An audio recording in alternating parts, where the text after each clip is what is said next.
Hello, boys and girls. Welcome to Fairy Tale Land. If you like this video, please hit like and subscribe and tell your friends. Okay, please? And I want you to relax, sit back, use your imagination. Now, this story is called The Valiant Little Tailor. And valiant means brave. Brave, courageous, okay? And a tailor is someone who works with cloth and makes clothing, can refit clothing, knows how to sew, okay, that kind of thing. In this case, it's a male, it's a boy, but a woman is considered a tailor too, so male or female. One summer morning, a little tailor, and this is from the Brothers Grimm. One summer morning, a little tailor was sitting on his board near the window and working cheerfully with all his might, when an old woman came down the street crying, "Good jelly to sell, good jelly to sell." The cry sounded pleasant in the little tailor's ears. So he put his head out of the window and called out, "Here, my good woman, come here if you want a customer." So the poor woman climbed the steps with her heavy basket and was obliged to unpack and display all her pots to the tailor. He looked at every one of them and, lifting all the lids, applied his nose to each and said at last, "The jelly seems pretty good. You may weigh me out 4 half-ounces, or I don't mind having 1/4 of a pound." The woman, who had expected to find a good customer, gave him what he asked for, but went off angry and grumbling. "This jelly is the very thing for me," cried the little tailor. "It will give me strength and cunning." And he took down the bread from the cupboard, cut a hole round the loaf, and spread the jelly on it, laid it near him, and went on stitching more gallantly than ever. All the while, the scent of the sweet jelly was spreading throughout the room, where there were quantities of flies who were attracted by it and flew to partake. "Now then, who asked you to come?" said the tailor, and drove the unbidden guests away. But the flies, not understanding his language, were not to be got rid of like that, and returned in large numbers than before. You know, flies like to scavenge whatever they can get. Then the tailor, not being able to stand it any longer, took from his chimney corner a ragged cloth, and saying, "Now I'll let you have it," beat it among them unmercifully. You know, when you get a little, well, I don't know, you get a piece of cloth, and you could kind of like snap it at them. I think that's what he was doing. When he ceased and counted the slain, meaning he killed the flies, he found 7 lying dead before him. "This is indeed somewhat," he said, wondering at his own gallantry, meaning his skill. "The whole town shall know this." So he hastened to cut out a belt, and he stitched it and put on it in large capitals, 7 at one blow. Now, of course, he means he killed 7 flies at one blow with his rag. "The town, did I say," said the little tailor. "The whole world shall know it." And his heart quivered with joy, like a lamb's tail.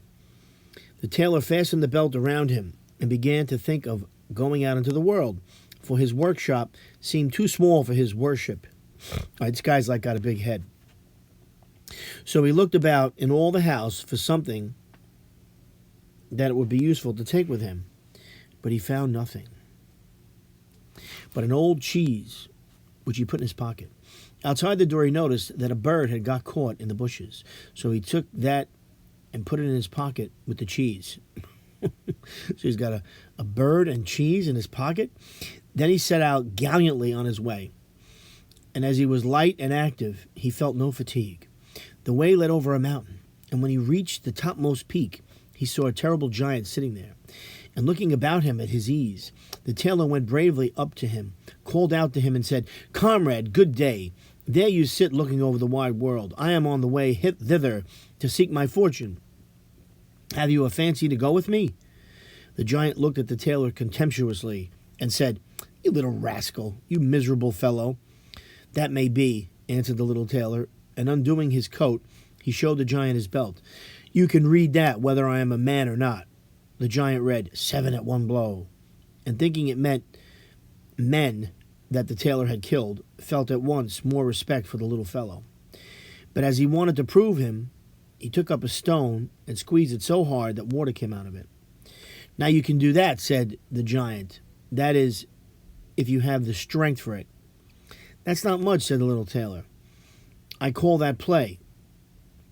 And he put his hand in his pocket and took out the cheese and squeezed it, so that the whey ran out of it. "Well," said he, "what do you think of that?" The giant did not know what to say to that, for he could not have believed it of the little man. Then the giant took up a stone and threw it so high that it was nearly out of sight. "Now, little fellow, suppose you do that." "Well thrown," said the tailor, but the stone fell back to earth again. "I will throw you one that will never come back." So he felt in his pocket, took out the bird, and threw it into the air. And the bird, when it found itself at liberty, took wing, flew off, and returned no more. "What do you think of that, comrade?" asked the tailor. "This guy's a real fool." "There is no doubt that you can throw," said the giant, "but we will see if you can carry." He led the little tailor to a mighty oak tree, which had been felled, and was lying on the ground, and said, "Now, if you are strong enough, help me to carry this tree out of the wood." "Willingly," answered the little man. "You take the trunk on your shoulders, I will take the branches with all the foliage. That is much the most difficult." So the giant took the trunk on his shoulders, and the tailor seated himself on a branch. And the giant, who could not see what he was doing, had the whole tree to carry, and the little man on it as well. Well, he's a little clever there, I have to say. And the little man was very cheerful and merry, and whistled the tune, "There were 3 tailors riding by," as if carrying the tree was mere child's play. The giant, when he had struggled on under his heavy load a part of the way, was tired out and cried, "Look here, I must let the tree. I must let go the tree," meaning let it go. The tailor jumped off quickly, and taking hold of the tree with both arms, as if he were carrying it, said to the giant, "You see, you can't carry the tree, though you are such a big fellow." I have to say, I mean, he's a fool, this tailor, because he thinks he's so strong and tough, because he killed 7 flies with his rag. But this giant, he fooled him. The giant was carrying the tree, and he was pretending he was helping him, but he wasn't. He was riding on top. They went on together a little farther, and presently they came to a cherry tree, and the giant took hold of the topmost branches, where the ripest fruit hung, and pulling them downwards, gave them to the tailor to hold, bidding him eat. But the little tailor was much too weak to hold the tree, and as the giant let go, the tree sprang back, and the tailor was caught up into the air. And when he dropped down again, without any damage, the giant said to him, "How is this? Haven't you strength enough to hold such a weak sprig as that?" "It is not strength that is lacking," answered the little tailor. "How should it to one who has slain 7 at one blow? I just jumped over the tree branch. I just jumped over the tree because the hunters are shooting down there in the bushes." "You jump it too, if you can." The giant made the attempt, and not being able to vault the tree, he remained hanging in the branches, so that once more the little tailor got the better of him. "Then," said the giant, "as you are such a gallant fellow, suppose you come with me to our den and stay the night." The tailor was quite willing, and he followed him. When they reached the den, there sat some other giants by the fire, and each had a roasted sheep in his hand, and was eating it. The little tailor looked round and thought, "There is more elbow room here than in my workshop." And the giant showed him, meaning it's a bigger room. And the giant showed him a bed, and told him he had better lie down upon it and go to sleep. The bed was, however, too big for the tailor, so he did not stay in it, but crept into a corner to sleep. As soon as it was midnight, the giant got up, took a great staff of iron, and beat the bed through with one stroke. My God, he was trying to kill him. And suppose he had made an end of that grasshopper of a tailor. Very early in the morning, the giants went. He's so stupid, the giant, though. He didn't know you didn't kill him. Very early in the morning, the giants went into the wood and forgot all about the little tailor. And when they saw him coming after them alive and merry, they were terribly frightened, and thinking he was going to kill them, they ran away in all haste. Fools. So the little tailor marched on, always following his nose, and after he had gone a great way, he entered the courtyard belonging to the king's palace, and there he felt so overpowered with fatigue that he lay down and fell asleep. In the meanwhile came various people, who looked at him very curiously, and read on his belt, 7 at one blow. "Oh," said they, Why should this great lord come here in time of peace? They think he's like some great warrior. What a mighty champion he must be. Then they went and told the king about him, and they thought if a war should break out, what a worthy and useful man he would be. And he thought not to be allowed to depart at any price. The king then summoned his council and sent one of his courtiers to the little tailor to beg him, as soon as he should wake up, to consent to serve the king's army. So the messenger stood and waited at the sleeper's side until his limbs began to stretch and his eyes to open, and then he carried his answer back. And the answer was, "That was the reason for which I came," said the little tailor. Of course, he's lying. "I am ready to enter the king's service." So he was received into it very honorably, and a separate dwelling set apart for him. But the rest of the soldiers were very much set against the little tailor, and they wished him 1,000 miles away. "What shall be done about it?" they said amongst themselves. "If we pick a quarrel and fight with him, then 7 of us will fall at each blow." So they actually believe this guy killed 7 people. "That will be of no good to us." So they came to a resolution and went all together to the king to ask for their discharge. "We never intended," said they, "to serve with a man who kills 7 at a blow." The king felt sorry to lose all his faithful servants because of one man, and he wished that he had never seen him, and would willingly get rid of him if he might. But he did not dare to dismiss the little tailor for fear he should kill all the king's people and place himself upon the throne. He thought, boy, everybody's fooled by this guy. He thought a long while about it, and at last made up his mind what to do. He sent for the little tailor and told him that, as he was so great a warrior, he had a proposal to make to him. He told him that in a wood in his dominions dwelt 2 giants who did great damage by robbery, murder, and fire, and that no man dared go near them for fear of his life. But that if the tailor should overcome and slay both these giants, the king would give him his only daughter in marriage and half his kingdom as dowry. A dowry was like money that someone would get when they married somebody else. Usually the father would give the bridegroom money just to get them started, the new couple. And that 100 horsemen should go with him to give him assistance. That would be something for a man like me, thought the little tailor, a beautiful princess and half a kingdom, and not to be had every day. And he said to the king, "Oh yes, I can soon overcome the giants, and yet have no need of the 100 horsemen. He who can kill 7 at one blow has no need to be afraid of 2. So the little tailor set out, and the 100 horsemen followed him. And when he came to the border of the wood, he said to his escort, "Stay here while I go to attack the giants." Then he sprang into the wood and looked about him right and left. After a while, he caught sight of the 2 giants. They were lying down under a tree, asleep, snoring, that all the branches shook. The little tailor, all alive, filled both his pockets with stones and climbed up into the tree and made his way to an overhanging bough so that he could seat himself just above the sleepers. And from there, he let one stone after another fall on the chest of one of the giants. For a long time, the giant was quite unaware of this, but at last he waked and pushed his comrade and said, "What are you hitting me for?" "You are dreaming," said the other.